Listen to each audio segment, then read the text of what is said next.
What's up, guys? This is my 2014 KX250F. I just finished electric swapping and I wanted to make a quick video showing you guys just how easy it was to do.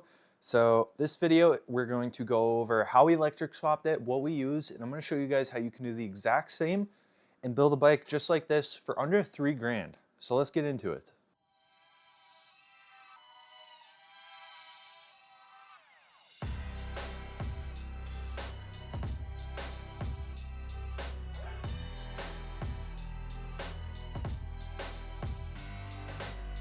As I'm sure you guys already noticed, this bike is already fully electric swapped, but to show you guys everything you need to know to do the same, we're gonna need to tear it back down to the frame. So let's do that real quick.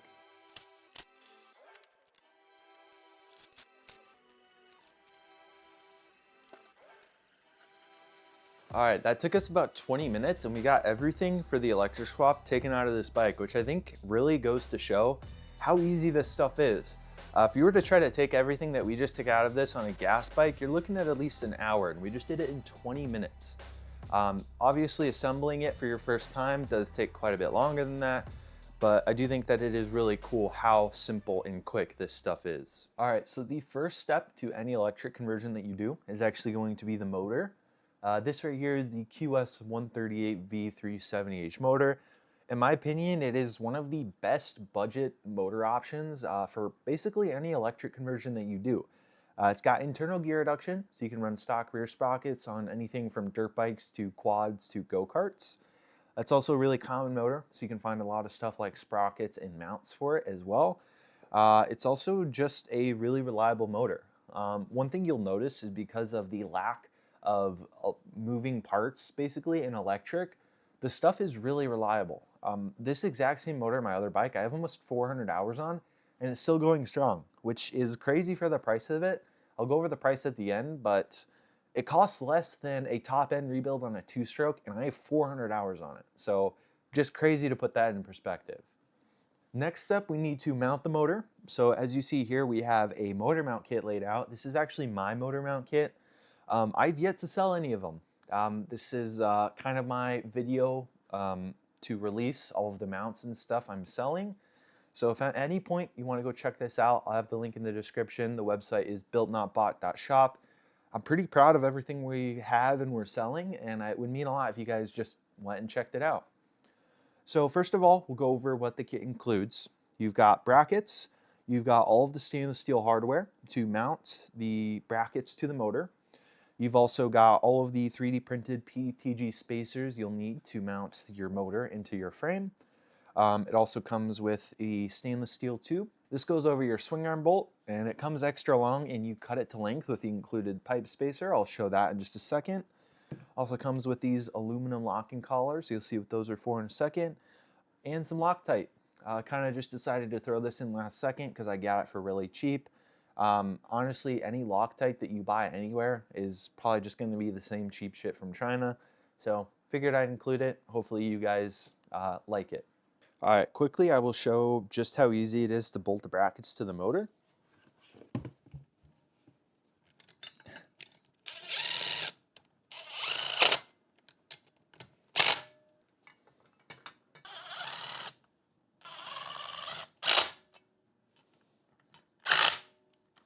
All right, once you have those 4 M8 bolts in, you go ahead and put this 100mm M8 through bolt through with a nice nylon locking nut on the end.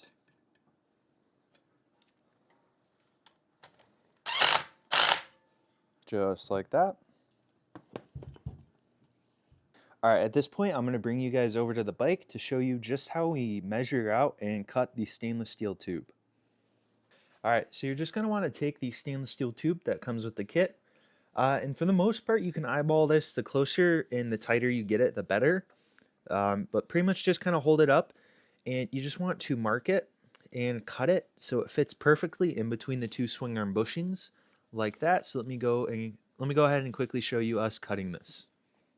All right, so now that we have our stainless steel tube marked, I'm going to quickly go ahead and show you how we cut it down. This is the one that came out of it. It's already cut down, but I'll show you this. So how I like to do it is I like to slide the 2 locking collars on, and I like to go ahead and tighten them down. Next step, let's go ahead and get our pipe cutter unboxed.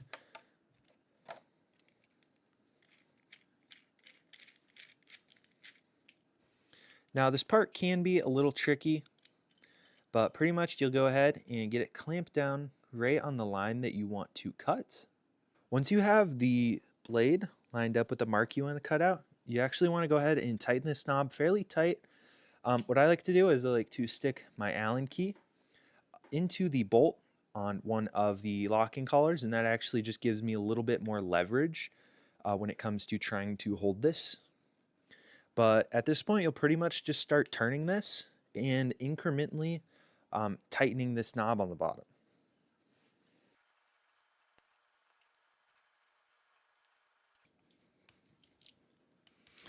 You'll start to hear that sound, and that means that it is getting close. Just like that, it's cut. So go ahead and loosen up the locking collars on the tube. Awesome. And at this point, we're ready to install this stuff in the motor. All right, so at this point, I have the big plastic spacer, the tube. Go ahead and take one of the aluminum locking collars off. Put the 3D printed spacer in between the brackets. It's a tight fit, but that's how it's supposed to be. And go ahead and slide the stainless steel tube through everything. Awesome. Just like that, we'll go ahead and slide the other aluminum locking collar on here. And at this point, the motor is ready to throw on the frame. So let's go do that. All right, at this point, we'll drop our motor in, and then we're going to go ahead, line up that stainless steel spacer with the swing arm bolt and push it through.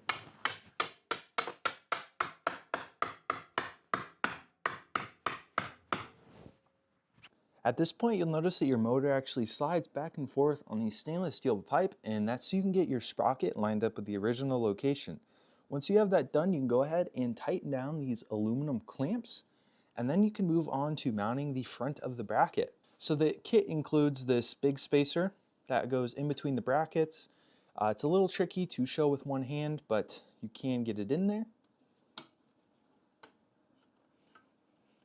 Once you have that spacer in there, you can go ahead and take the other short spacer that the kit comes with, and you're actually meant to cut this up to space out in between the brackets and the original motor mounting tabs. Now, I already have mine cut.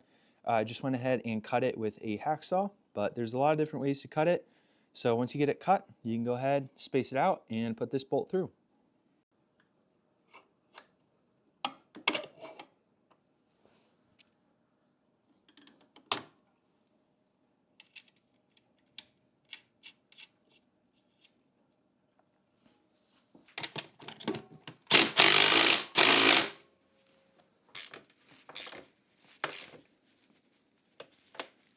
At this point, you'll notice that the motor is fully mounted and it is not budging whatsoever.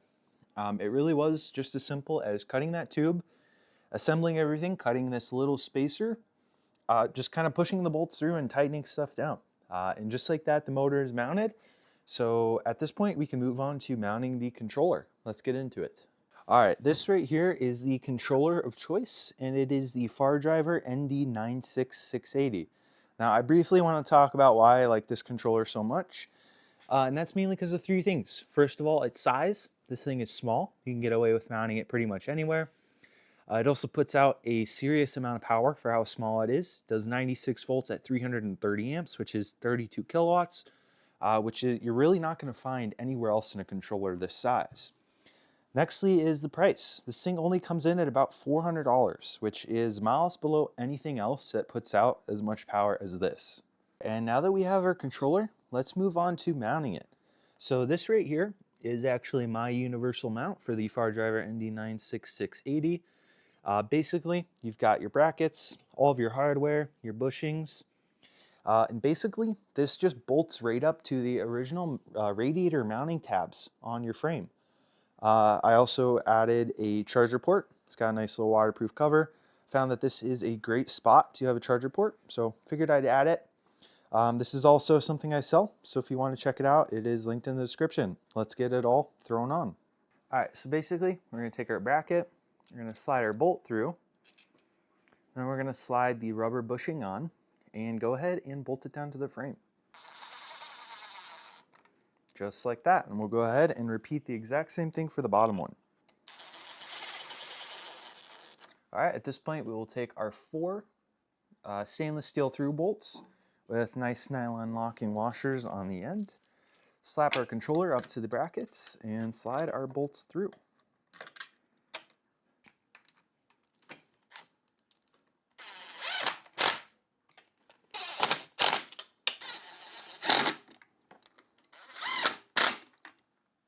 All right, just like that, the controller is mounted. We've got a nice little charge port, and we can go ahead and bolt down the colored motor phase cable wires to the same colored terminals on the controller. These are all Phillips head bolts as well.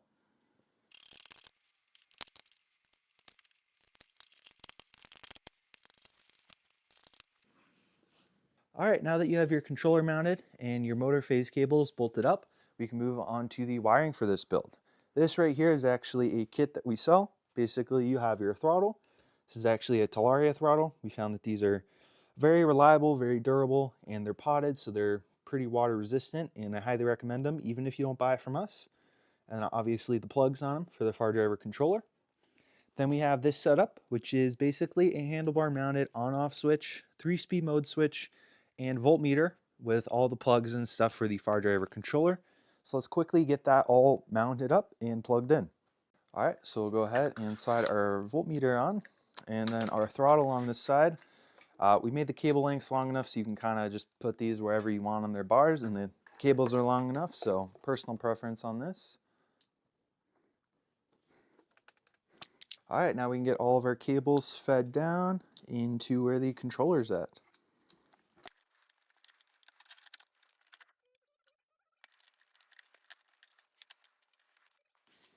All right, next we have to plug everything in. So this is the wiring harness that comes out of the controller. It looks a little intimidating, but I'll quickly explain everything. First thing you'll see is this big plug. This is the motor Hall sensor plug. This is the cable coming from the motor. It's a little Hall sensor plug. It's the only one like it, so you can't mess this one up. Just plug it in like that. Next, let's move on to the mode switch. So this is the only blue plug in this whole mess of wires. And this is for the 3-speed mode switch. So quickly grab the cable. This is coming from the voltmeter, the on-off switch, and the 3-speed mode switch unit. So this blue plug plugs into the other big plug coming from that unit. Just like that. Next you'll notice we have a single pin plug right here. And that is the kind of on signal wire, the power signal wire for the controller. And that plugs into this orange single pin plug. Just like that.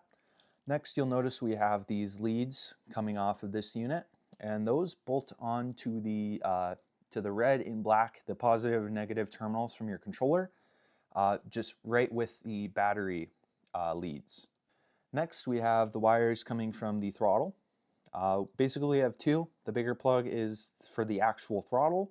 The smaller one is for the button on it. So quickly, I'll plug in the throttle. We have the wire, the 3-pin wire coming from the controller harness. It's red, green, and black. Go ahead and plug this into the other 3-pin plug coming from the throttle. Next, we have this for the button, and I choose to plug this into reverse. So we have this 2-pin coming from the far driver harness. It's a brown and white and black wire, and that's for your reverse. So let's plug that in. Just like that, this is done. We just need to bolt these down to the controller terminal right there with the battery leads.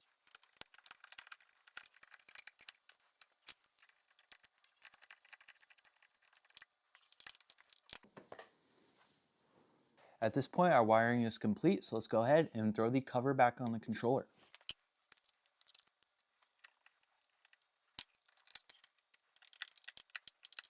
All right, at this point in the build, the electrical is pretty much fully done. Everything's mounted up, everything's plugged in. We do still need to go ahead and do a bit of cable management, zip tie some stuff, but that's pretty easy. Next, let's move on to the battery.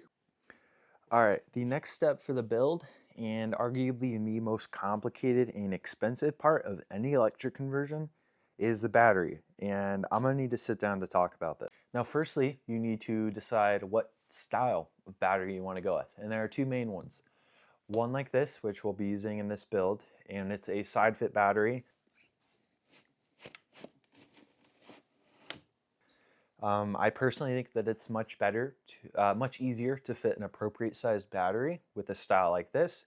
I also think it's a lot easier to mount, and it's a lot easier to swap it. It's more hot swappable because there's nothing in the way. The other style, and what I use on my CR, is a top-down design like this.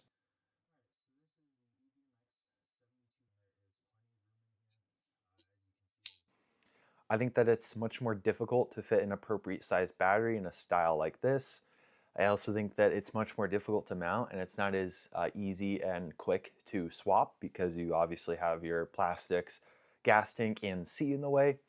The only reason that I run a top-down style like this is because I think it looks better, and that is the only reason.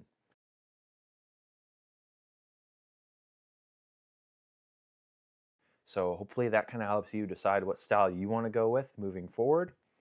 Once you've decided what style to go with, you need to figure out what size you can fit in your frame. What I personally recommend you do is take some cardboard or foam board, cut it up, make some mock-up battery designs, figure out what fits in your frame best, measure it up, take dimensions of it, and then email Amorg. Amorg is the battery company that I go with for all my batteries. I highly recommend them. Their prices are amazing. Their quality is amazing. You can ask anyone who has one of their batteries or basically anyone in the electric bike community, and they're going to recommend Amorg. I've never heard a single bad thing about them. So moving forward, I'm going to explain how to order an Amorg battery. Basically, get your dimensions, get your measurements, get everything like that. Um, Email Amorg, send them your dimensions, let them know what specs you want. In this case, we want a 96 volt 330 amp to match the controller and motor setup. And generally, when I email them the dimensions and the specs, I let them know that I want as much capacity as possible in the size that I provided them. Generally, I stick around the 96 volt 50 amp hour size. I've found that that's a great mix of weight and capacity. My bike with the 96 volt 50 amp hour weighs in at 225 pounds and gets about 30 miles of range. Now, to be completely honest, range is a very tricky subject with e-bikes. People with the same 96 volt 50 amp hour battery claim 50 plus miles of range, while I personally only see about 30. So it really just depends on riding style, rider weight. I weigh 220 pounds, so I'm obviously on the heavier side. Um, but hopefully knowing what weight my bike is with that battery and what range I get helps you decide what you want to get moving forward. Now, once you've sent off the specs and dimensions of your battery to Amorg, they should email you back in a few days and give you a list of what they can do in that size and with different cells. Now, I've been seeing a lot of people really recommend the EVE 40P cells, I think they're called. Basically, those seem just kind of like the best of the best budget options out right now. And I've seen a lot of people recommend them. The best cells that money can buy are definitely going to be Molicel, the PB50. If you have a battery with those cells, it's going to cost easily twice as much as the cheap cells.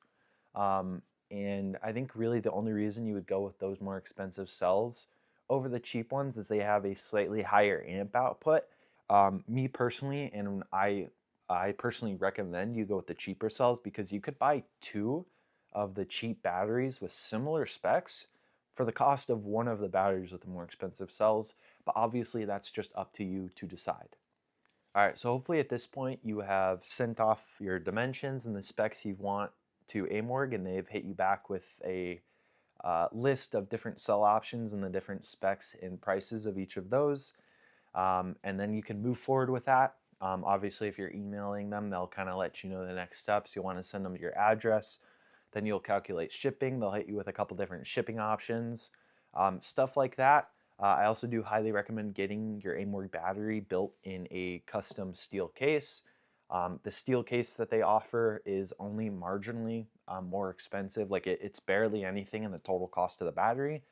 And it is, I highly recommend it. It honestly, it holds up to the abuse a dirt bike goes through much better than the plastic and shrink wrapped case that they normally come in if you don't specifically request a stainless steel case. So please do that. All right, moving forward, hopefully you have your custom battery from Aimwork and you can move on to mounting it. So let me quickly go through how I mounted my battery and then a couple different options for how you may mount yours. So this is my battery mounts for my side fit battery. Basically, it's just some angle iron from Ace. I cut it to fit around the battery, welded it together. I put two small tabs on it. This one goes around the motor, and this one goes around one of the original motor mounts on the frame. Looking pretty good. Just got some angle iron from Ace. It's gonna go on there, slide in, and slides over perfectly. All right, those tabs are tacked in, and here's the other tabs. It's pretty simple. Basically, it just bolts up. Your battery slides in. A strap goes over the top with a little latch. And that's pretty much it. It honestly is fairly simple, but it did weld it. And a design like this does take a welder. If you don't have a welder, I would highly recommend just going on Facebook Marketplace, picking yourself up a cheap welder for about $100, and learning and building something like this. It's a great life skill, and if you spend your money right, you can get into it for a couple $100.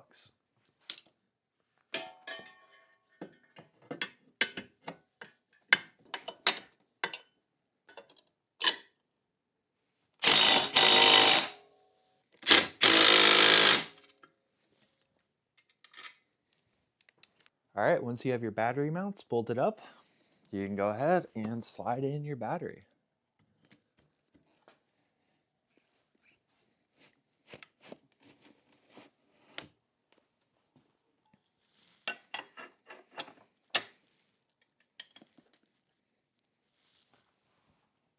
All right, next we will go ahead and plug in the battery.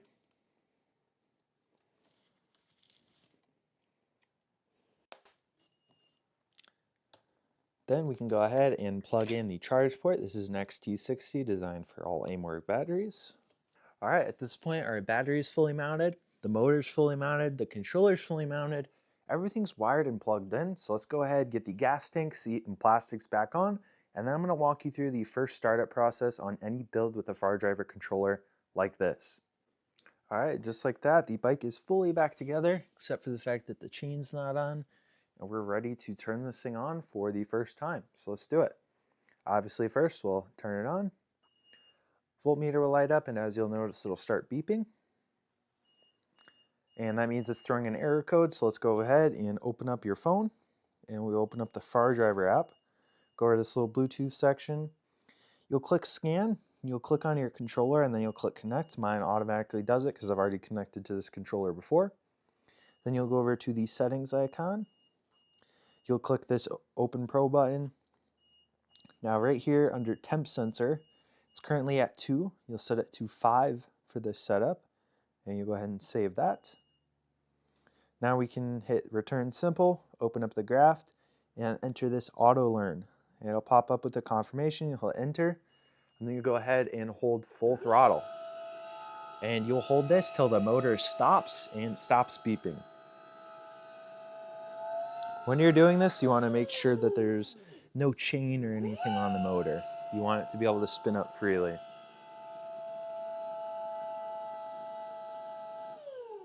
Just like that, I'll let go of the throttle. And we're all set. Bike is ready to go. So at this point, we can go ahead, throw the chain back on, and the entire bike build is done. All right, quickly coming on here to say that there are so many settings that you can tune on your Far Driver controller. There are literally hundreds. So I'm not going to explain them all in this video, but I'll have one linked in the description that goes over and actually explains what all of them do. So you can fine tune your bike to your preference. So go check that out if you're actually building one and want to tune your bike. All right, at this point, the electric conversion on this bike is fully done. So let's quickly go over the cost of everything.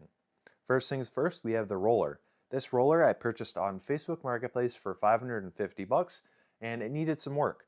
Specifically, it was missing a front axle, it needed brake pads, it needed new master cylinders, and it needed swing arm bearings. Those parts cost $150.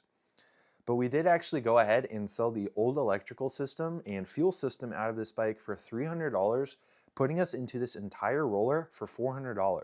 And you should keep that in mind while you're looking at rollers, because anything it comes with that you don't need, you can sell to recoup some of your money. Next, we have the motor, which came out to $475, the controller, which came out to $400, and then the battery, which came out to $1,030.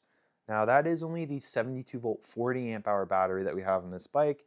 If you went with a 96 volt 50 amp hour, which is what I highly recommend you do, a battery like that will cost you anywhere from $1,300 to maybe even $1,800, but you just have to get a quote to find out how much that's gonna cost you. All right, next we have the motor mounts, which came out to $150, the controller mounts, which are $85, and the custom battery mounts we made that cost us about $50. Next, we have the full electrical wiring kit for this bike, which came out to about $150. And last but certainly not least, we have the motor sprocket. These motors come with a 428 pitch sprocket.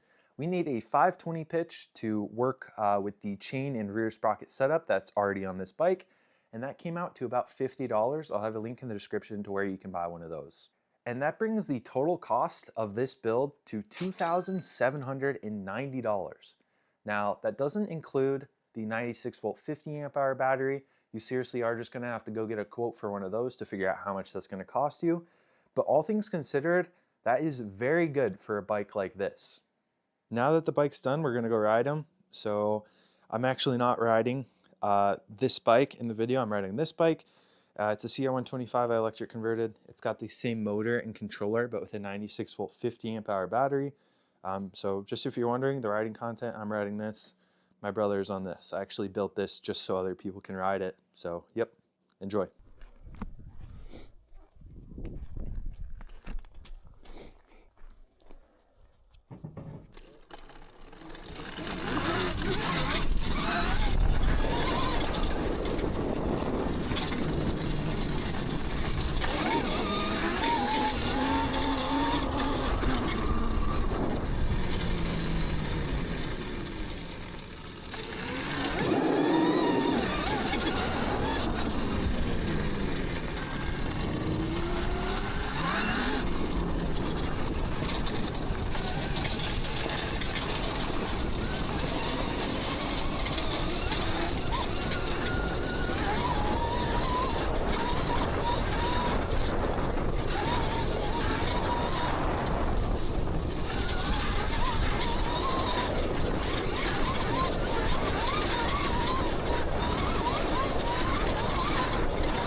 Well, the difference between him going through that and me going through that is so funny. He hasn't ridden it in so long, that's why. I'm not used to having a foot brake. Me neither, man. That's why you're on it. I know. Oh, it's in first power. That's why there's no fucking power. Gotta do it. Never been down here before. Uh-uh. First time it's open.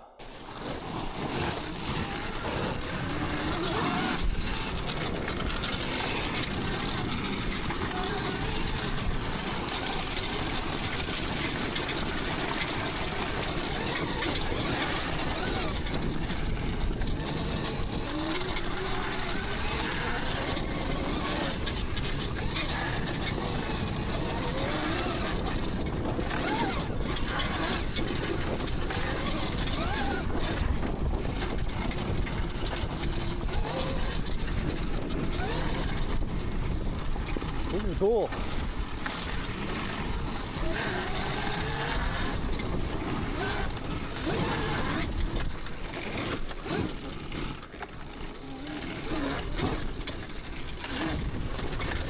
This is awesome. Looks a little deep. Just a tiny bit. You can go to the left, right?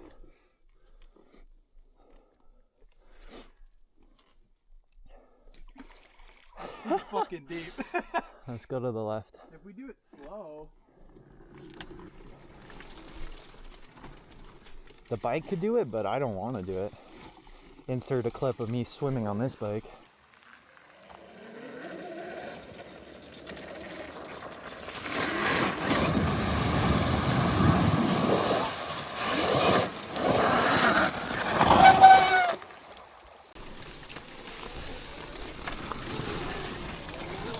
A little bit of bushwhacking ain't never hurt nobody.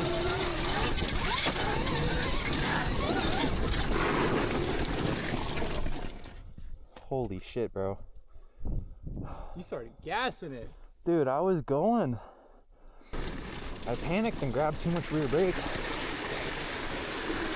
And I almost went down. It was a little slick. So, let's just say that is the first call for the day.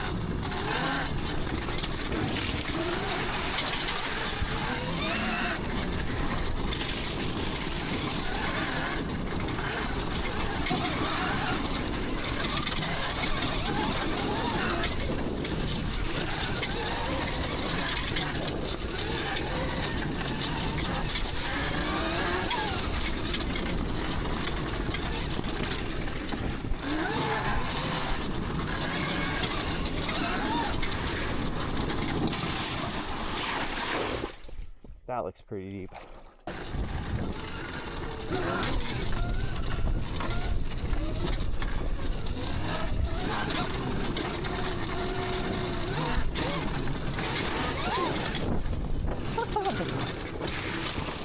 Last is see what's down here?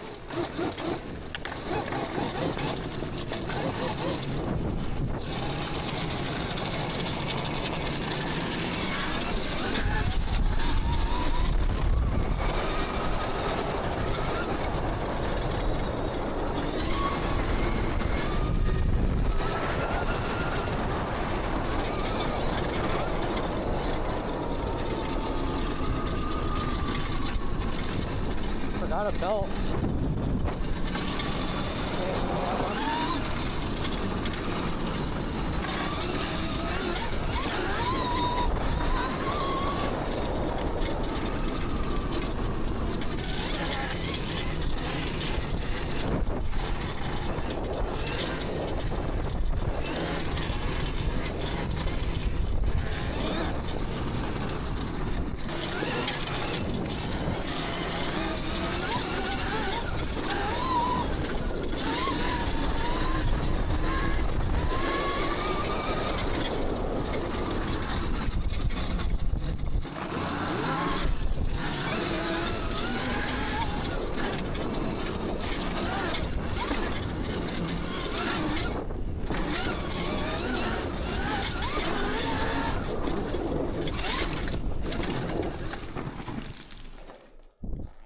That was sketchy. I didn't realize how big of a drop it was before it, but it was a very big drop.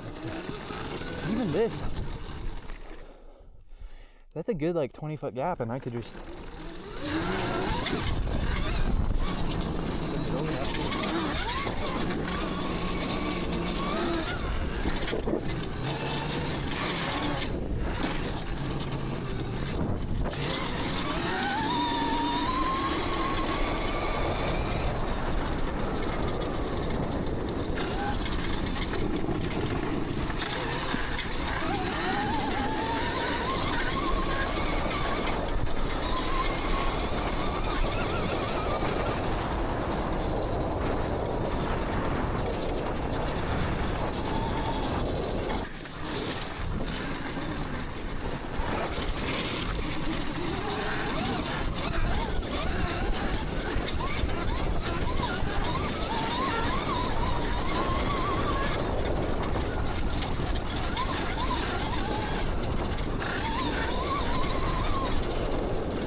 All right, well, we had a lot of fun. The bike did really well. I hope you guys learned how to do a build like this yourself. If you guys want to see us ride these more, let us know in the comments. Tell this guy to build his own. Yep. Give me money. Give him money. Give money, me build bike. Give money. Please. Please. All right. Yeah, I've got a lot of other builds planned. So here in the next upcoming weeks, you guys are going to see a lot of, let's just say, interesting videos. I've got some interesting projects going on. So until next time, peace.